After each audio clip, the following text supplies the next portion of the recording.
It's been a while.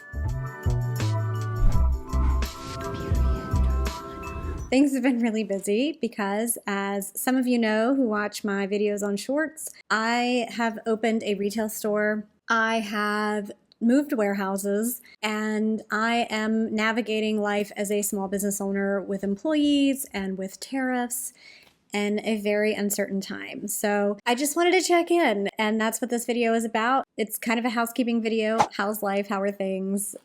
Things here. Very busy.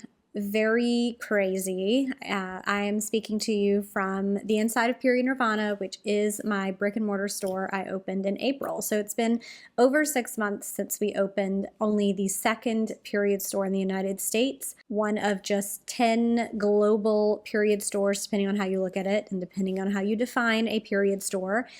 And I also switched warehouses, and we've been doing our own fulfillment, which is a change because before we switched over how we do our online store fulfillment, we were using a third-party fulfillment center, a 3PL, and they did all of our shipping. So we were hands-off on shipping before making this move, and that was done in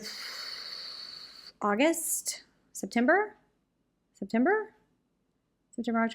And amidst all of that, running a small business within the confines of what is happening in the United States and the tariffs and navigating all of that has been a real challenge for me, and a financial challenge, a logistics challenge, a mental capacity challenge.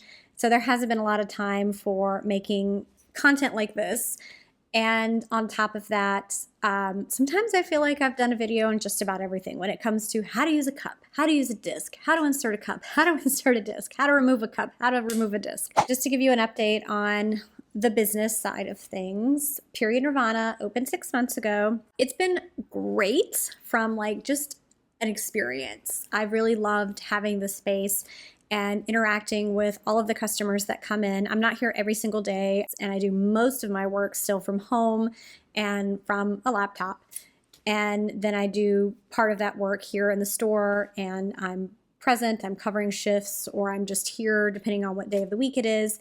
And then I'm also working and packing orders in the warehouse or taking an inventory. Working in the store is certainly the most fulfilling and fun part of my job because I get to meet so many people. We get to talk periods literally for a living.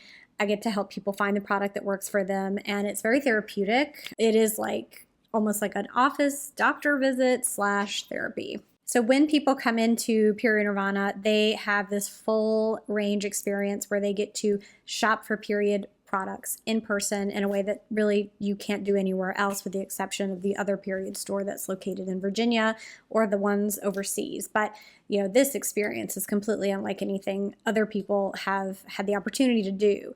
So they kind of don't know where to start. We just let people lead the way when they come into our store. We're like, hey, you know, we're here to answer any questions, but if you just want to shop, we just read your vibe and let you shop. And if you want like a one-on-one, essentially a consultation with an expert, whether it's me or my manager Florence or our employee Ada, we have 2 employees. Florence is full-time, who also helps us with the shipping. Ada's part-time. And then I'm filling in the blanks wherever I'm needed. And that experience for people who come in here is totally valuable. You can't get that anywhere else. It's just like having a one-on-one face-to-face with someone who knows everything about all the different menstrual cups, discs, period underwear, the tampons, the pads, like all of the other products that we carry within the suite of period care. We also have perimenopause products and menopause products, postmenopausal products, and lubricants and comfort items and pain relief items and first period kit items. So it's just a really unique experience. And doing that every day is just, or not every day, but every day that I'm here, being in that room is really special. And I'm hoping that we can make this work. When I opened Period Nirvana, or when I had the plan to open Period Nirvana, it was always under the understanding that like this could be temporary because it's a big, huge experiment. We don't know if it's going to work. Right now, we are still around 50% of where we need to be in terms of the money we're bringing in to cover all of our expenses. And the idea was that the online store could cover what's not being covered by what the store is bringing in until such time it is self-sustaining and hopefully profitable. You know, new businesses are new businesses. It's not just going to immediately take off and be super profitable. And you also have the expense of opening the store that has to be paid off, the build out of the store. So you're going to be in it for a while, paying off that money. You know, we were hoping to be a little bit further along than we are right now. And the economy is, I'm sure, part of it.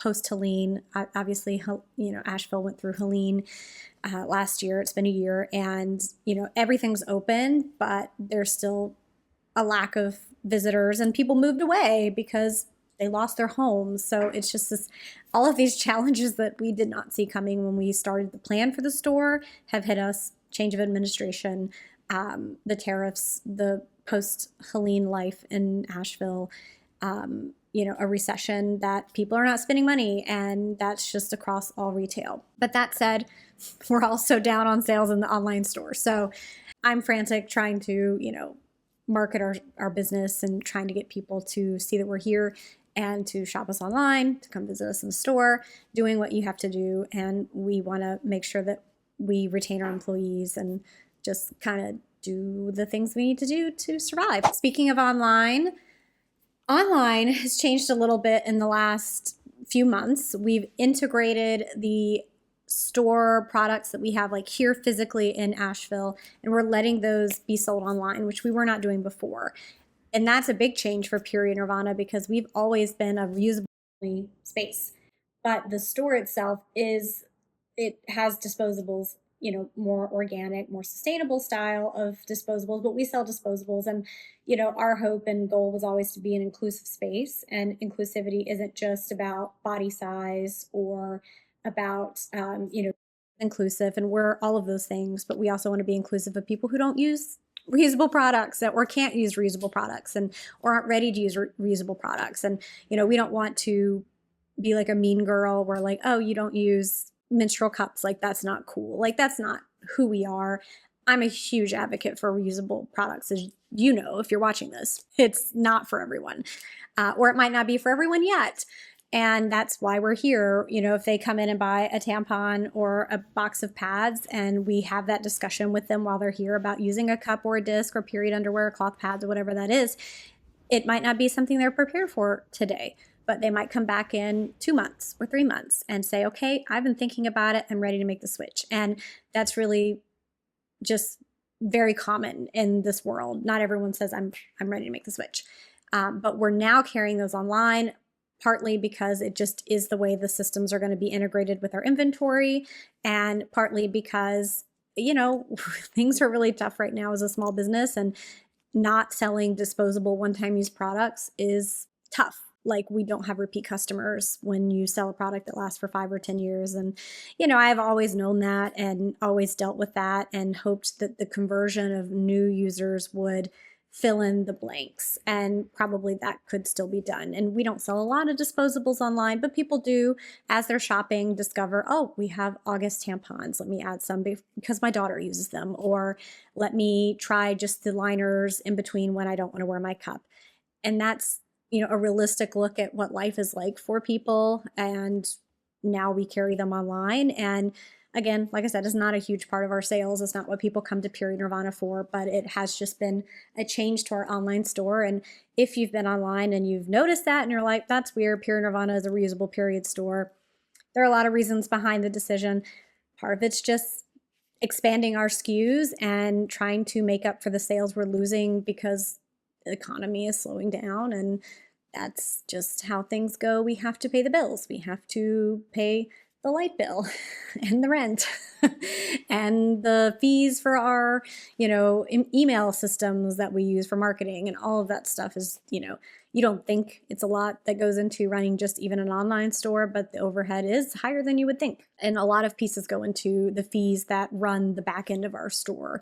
Let's talk warehouse. This was a huge change. Honestly, I think I was more terrified of switching to doing our own shipping than I was opening a brick and mortar store, if you can believe it. Shipping has always been very intimidating to me. Weighing things, shipping things, buying the right labels. I shockingly really enjoyed preparing for this. We worked closely with our 3PL to transition over from them doing our shipping to us shipping ourselves.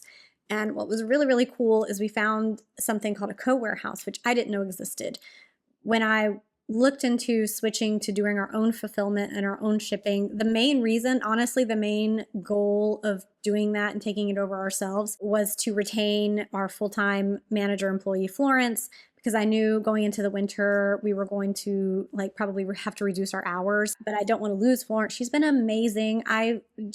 All of our customers love her. She has absorbed all this information like a sponge. She is as much of an expert as I am at this point and can help you as well as I can with all of our products. So we didn't want to lose Florence. And I was like, well, how can I keep her when the store doesn't have enough customers or the sales aren't strong enough to keep her in here 5 days a week for as long as we're open?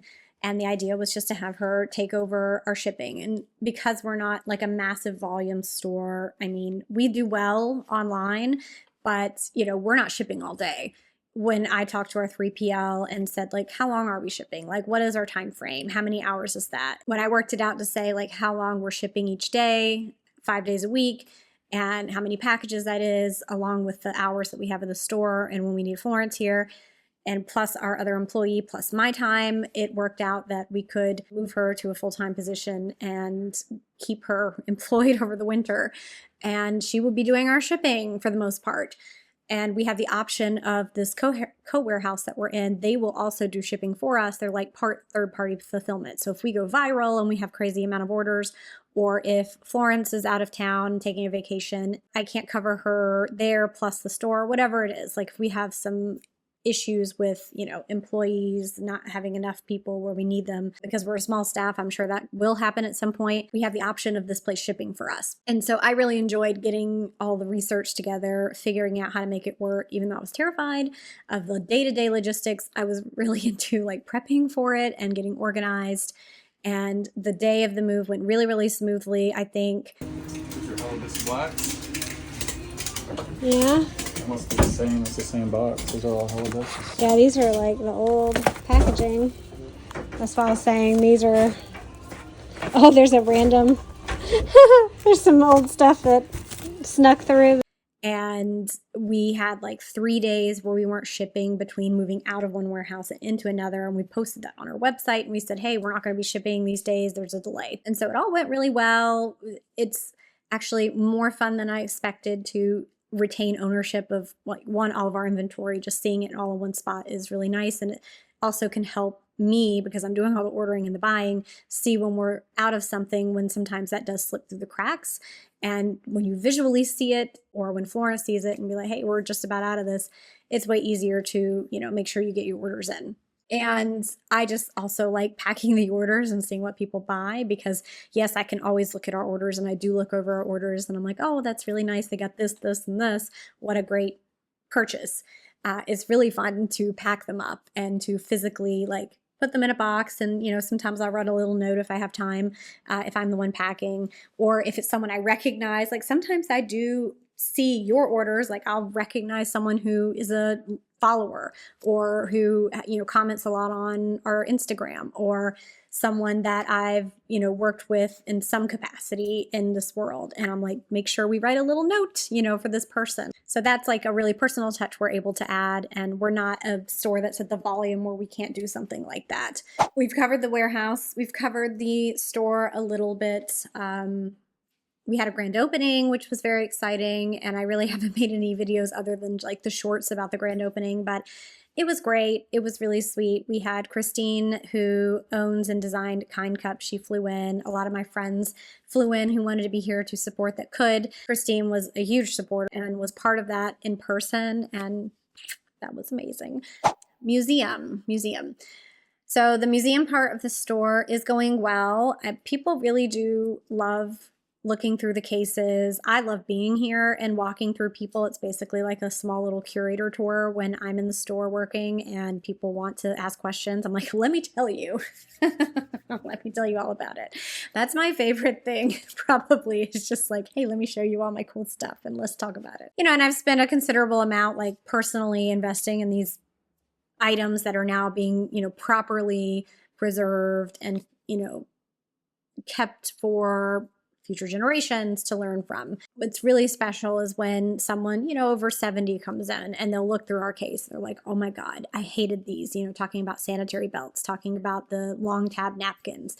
And, they'll just almost like have a little PTSD. But what's really wonderful is then they look at the store and they're like, wow, look at all of the things that you have, that you get to use that are so much better. I wish I could have used this. I heard about it. Speaking of a menstrual cup or a menstrual disc or period underwear, they're always like blown away by period underwear. It seems like such a simple concept, but it's like, oh, actually, like why weren't we doing that before? It just wasn't really a thing. Like there's some predecessors to period underwear in our museum cases, even from the 1960s, but they weren't the absorbency plus the waterproofness. So it's just so fun, and especially when it's like a mother and their daughter, and the mother's older and talking about this with her daughter. It gives them this chance to talk about things that maybe they haven't had that full discussion. And it's like an oral history. I wish I feel weird about filming people in the store, and I don't take a lot of footage and B-roll of customers here because it is kind of a private thing to go into a period store. It's a private conversation you're having with us about your health, your periods. Some people I'm sure would be open to it, but I'm awkward. I'm awkward in person a lot of times, to be honest. I'm much better on video than in person. I don't know how many of you have come to the store, maybe met me. I try to be chill. I try to be cool. But yeah, I'm an awkward little ball of whatever I am sometimes. And it is awkward to talk to someone and say, hey, can I put a camera in your face, or can I ask you questions? So I probably would have way cooler content if I were open to, being in people's faces a little more. So I do need to kind of ask people, hey, can you talk about what that's like? And that's one of my things I want to do for the coming year is talk to people and ask them about their period experiences when they come to the museum and they have those oral history moments where they're telling us right there and then, I'm so glad. Everyone's like, I'm so glad I'm in menopause. And I'm so glad, I'm past all that. It's a very common thing here that people are like, I don't need this. I'm just here with my daughter. I'm just here to check it out. And also I'm glad I'm not having a period anymore. We're like, we're happy for you. Here's some of our other things, if you want to support us in other ways. And speaking of, a lot of folks have asked, how can they support the museum? We're not a 501c3. It's something I'm considering, but it's not something I have the bandwidth for right now. I barely have the bandwidth to sit here and talk on the camera for an hour. I do want to look into it. It also might have some tax advantages, as some people have pointed out. I don't know. I'm not really good with that stuff. But I did add the option for a postcard. And so if you go to our website, and I'll put it in the video description as well, you can buy, basically you make a contribution to the museum for $5, $10, $15, whatever, $25, $50. And with that contribution, it's really just to support, some of the preservation. I'm literally I have an alarm set right now for an auction on eBay for a vintage set of pads that I would really like to put in the museum. If I don't win it, I can only go up to so high. I have to think about where the money is going and how much I put into it. I'm not going to spend $1 million on pads. Going back to the postcard. For the postcard, if you make that contribution, we will write you, me or Florence or Ada will write you a thank you note and send it as a postcard from the museum. It's no point in you buying a postcard because you haven't been here. The whole point is to get one, but we will send you one from our museum and write you a little thank you note as part of contributing to the museum and helping us get things, acquire things, preserve things, take care of the things that we have already. It's like a crazy thing to run a period store. The comment section, we went a little viral recently, and a lot of folks had a lot of ideas of ways that we could improve our store or become a better, make more money. And some of the things we actually already do. A lot of the comments were things that we really already do. It's just they didn't see it in that video. And I'm like, oh, it drives me nuts a little bit. And some of them were really good ideas, and some were just way out of my price range. And some were fantastical, where it was I need a building the size of a warehouse to make this happen. And we're very small. Our space is under 700 square feet. So some of those things were not in the cards for us. We've tried workshops, which was a big suggestion in our comments, hey, you should do workshops. And we've tried, and we can't get people to sign up for them. So I've taken a break on that. It's a little bit of a mental drain for me and for Florence. And it was also really disappointing because we thought it would be a popular thing, and it hasn't really panned out that way. You know, we're open to trying a lot of different things and seeing what sticks. We do, you know, contact healthcare professionals. That was another one that people have suggested. We have literature that we can give them. And if that's you and you're watching this and you want some information about that in your local, you know, we can give you some of that information so you can send people to our store. Yeah, that's it. It's try not to be super stressed. Like, we just got a tariff bill for some of the products we brought in from the UK, and it was $230 for only a $700 order. So if you're doing the math, like, we're not making any money on those products when we sell them. Actually, haven't physically done the math because I'm a little sick over it, but I just can tell you what we sell things for, we're not making money on those. You know, and some of our best-selling products are imported. So that's been super, super stressful. Like, I have a big shipment coming in right now, and I'm like, what's that number going to be? I don't know. But we're just riding it out. We're doing the royal we, doing our best. I will have some reviews that I will be filming this year coming up. I ordered the Philo applicator disc, and that is going to be shipping in the next, I don't know, 2 months. I got an update. That was a Kickstarter I backed years ago. And, you know, I'm sure there's a thing here or there I need to review. So I'm not retired from reviews, but honestly, I just use my Philo disc get recycled. It's really easy. And yeah, it's a good reason to buy one. It just works, and it makes it really hard to use other Period products. So I'm going to end this. I'm going to get back to doing some new inventory. We got some of those Phase It freckles that we're going to put in the store for the first Period kits that parents and teens can make together. We also do have those online. You can do that online as well. We've just set that up. I'm rebuilding our website. Another thing I'm doing, I'm rebuilding our Shopify website right now. We have a new theme. I'm customizing it. I'm doing a bunch of stuff to make it more user-friendly and easier to get all the dimensions and all the basic information about our products and sort it and like filter it. A lot of stuff going into metadata back on the website. But part of that already, you can buy the teen kits and have them shipped. So if that's something you've loved about our in-person store experience, but you can't be here because we're not close to you, that's something you can order from us online and we'll ship it. What a crazy video. I don't know what's going on. I just felt like I should make a video because I haven't in so long. So I'm here, I'm alive, working a lot, working here, working from home, working at the warehouse, living life, raising kids.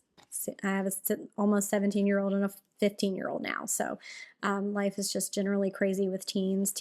Raising teens is very hard. That's all I'll say on that. But we're getting through it, I think. But I really appreciate your support. We've just felt so much love from YouTube in the comments and, you know, support for the concept. Even people who can't come and visit our store in person, they've just really wanted to support us in other ways and shopped online. That's really what we need. You know, we need people to shop online over Amazon and Target. If we just get even a tiny, tiny, tiny percentage of those customers, then we'll be okay. But the drop in customers online has definitely hurt Period Nirvana as a business. So I'm not in, like, I'm in an okay place. I'm not in danger of closing down, but, you know, I am making cuts. Like, I'm doing the things I need to do as a business owner to try to survive a tough time that is happening. And a lot of my friends are business owners. They're doing the same thing. It's not just me. It's not just like my business. It's a thing here. That was a rant. Thanks for watching. And I do upload a lot of shorts. I know I don't upload YouTube content that often on long form anymore, but I mean, shorts are easy for me to make. They're something I do all the time. So definitely, if you're not already subscribed and you want that kind of content, subscribe and, you know, find me on shorts.